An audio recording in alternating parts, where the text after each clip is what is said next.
Hello, aujourd'hui je suis très contente de te retrouver dans un nouvel épisode, toujours croyances limitantes, et je vais te partager une des plus grosses croyances limitantes métier en tant que coach que j'ai pu avoir et qui m'a vraiment bloquée parce que j'ai fait des choix, même après mes études, etc., qui étaient sous le prisme en fait de cette croyance-là, qui est je suis trop jeune pour devenir coach. Alors évidemment, ça va pas concerner tout le monde parce que je sais que tu n'es pas forcément coach, tu n'aspires pas forcément à ce métier-là. Par contre, je voulais vraiment te partager ça parce que pour moi, voilà, ça fait partie des croyances limitantes que j'ai eues. C'est pour te montrer que moi aussi, j'avais mes propres démons, que j'ai eu mes propres challenges et que j'ai pu m'en sortir parce qu'aujourd'hui, je suis coach et je trouve que c'est totalement faux et que ce n'est plus du tout une vérité pour moi. Si tu arrives du coup sur cet épisode un petit peu à la Walligan, je t'invite quand même à aller écouter les épisodes précédents où je te parle du coup de ce que c'est qu'une croyance limitante. Mais très rapidement, une croyance limitante, c'est une pensée que tu as eue à plusieurs reprises, tout simplement. Et le fait de l'avoir eu à plusieurs reprises, ça l'a ancré en toi. C'est devenu du coup un fait, quelque chose vraiment de vrai, de véridique.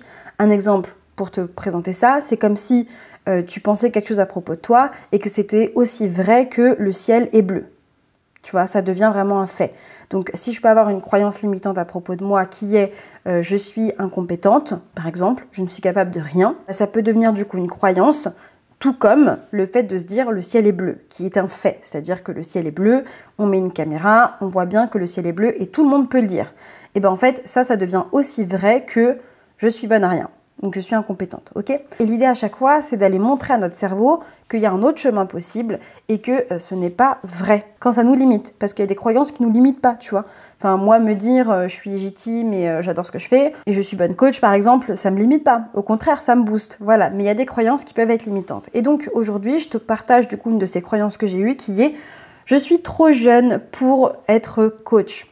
Elle a été très difficile pour moi celle-là à débloquer parce que j'avais en fait dans ma tête que des exemples de personnes qui du coup s'étaient lancées en tant que coach comme une reconversion professionnelle après avoir eu 20 ans, 25 ans, 30 ans d'expérience dans une entreprise, notamment dans les RH. J'avais beaucoup d'exemples comme ça de personnes, notamment durant mes études. On a eu des interventions de personnes et tout qui en fait s'étaient reconverties en tant que coach, mais après avoir exercé déjà des dizaines d'années en fait, plusieurs années dans le monde professionnel classique en tant que salarié.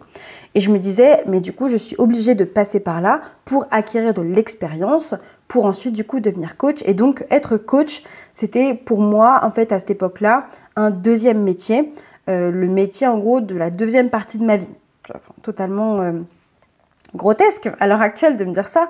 Parce qu'à l'heure actuelle, j'ai 26 ans et je suis coach de vie et du coup, je n'ai exercé en tout et pour tout que 3 ans en tant que salarié. Et encore, dans les 3 ans en tant que salarié, je t'inclus dedans 6 mois de stage, 1 an de CDI et 6 mois, encore une fois, de petits contrats. Donc voilà, typiquement, j'ai pas fait justement ces 25 ans ou ces 20 ans dans une grosse boîte dans les RH. Voilà, gros préjugé, mais je sais que moi, c'est un truc que j'avais. Et pourquoi je l'avais? Comme je t'ai dit, en fait, une croyance, elle vient parce que tu as eu des exemples qui t'ont prouvé que c'était la vérité vraie, tu vois.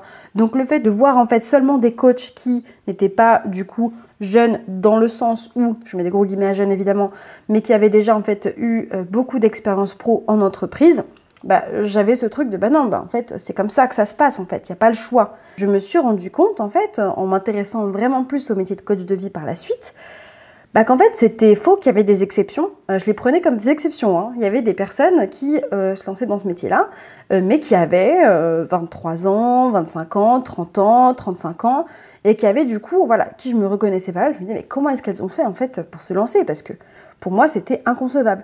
Et c'était tellement inconcevable que, par exemple, je n'arrivais pas à assumer le fait que c'était le métier que je voulais faire. C'est un métier que j'avais en tête déjà depuis un moment. Je me souviens très bien de ma dernière année du coup en école de commerce où à ce moment-là en fait on nous demandait ok en fait projet de vie c'est quoi que tu as vraiment envie de faire et tout si tu sors des chantiers battus et tout et du coup moi c'était ce métier-là qui revenait mais en fait je ne me l'assumais pas. Gros préjugé en école de commerce mais si tu fais pas du conseil ou de la finance en gros t'es un peu en mode oulala mais t'as rien compris à la vie.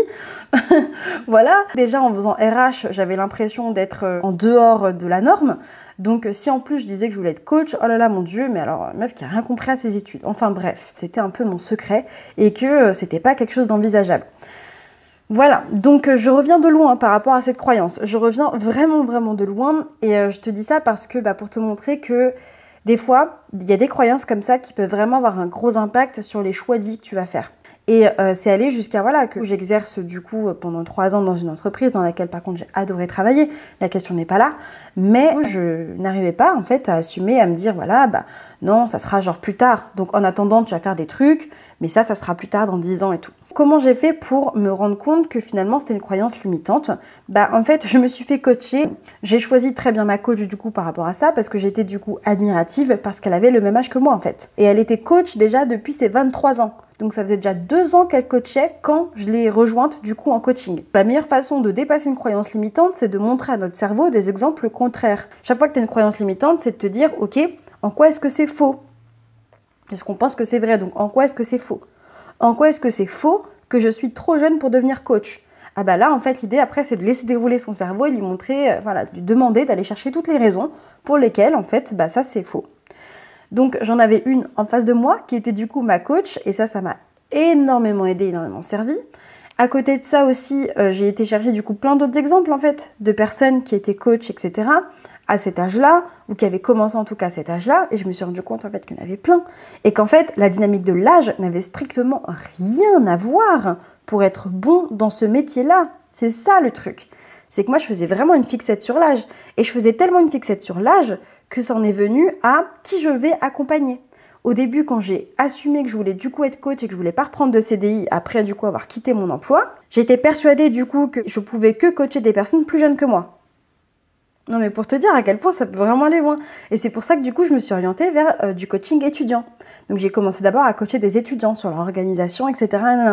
Et sur leur dev perso. Mais du coup j'avais ce côté, ça assoit un peu ma légitimité parce que je suis plus âgée qu'elle. Enfin, ce qui est totalement abusé en fait, c'est totalement grotesque de dire ça parce qu'au final, c'est pas là en fait où j'étais la meilleure, dans le sens où j'étais très bonne là-dedans, je n'ai pas de souci là-dessus, mais en fait, j'étais pas alignée. Et j'aurais pu être encore plus alignée si je pensais pas qu'il fallait que j'ai cette supériorité en termes juste d'âge, donc on parle quand même juste en termes de nombre d'années, quoi. C'est complètement ridicule aujourd'hui, je m'en rends bien compte.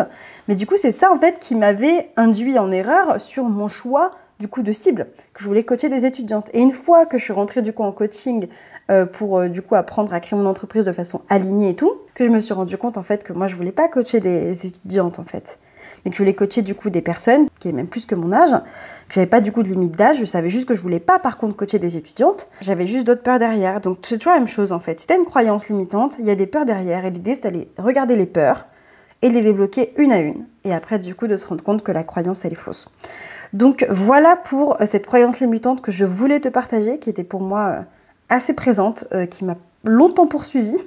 Aujourd'hui j'en suis totalement, mais alors totalement débarrassée, pour te montrer que tout est possible, et que vraiment c'est une question de ce que tu penses, de ce que tu décides de penser. Si tu sens que de toute façon tu as des difficultés à le faire, n'hésite pas à me le dire soit dans les commentaires là, soit viens m'en parler sur Instagram, pour qu'on puisse du coup voir ensemble si je peux t'accompagner et t'aider du coup à débloquer tes propres croyances limitantes.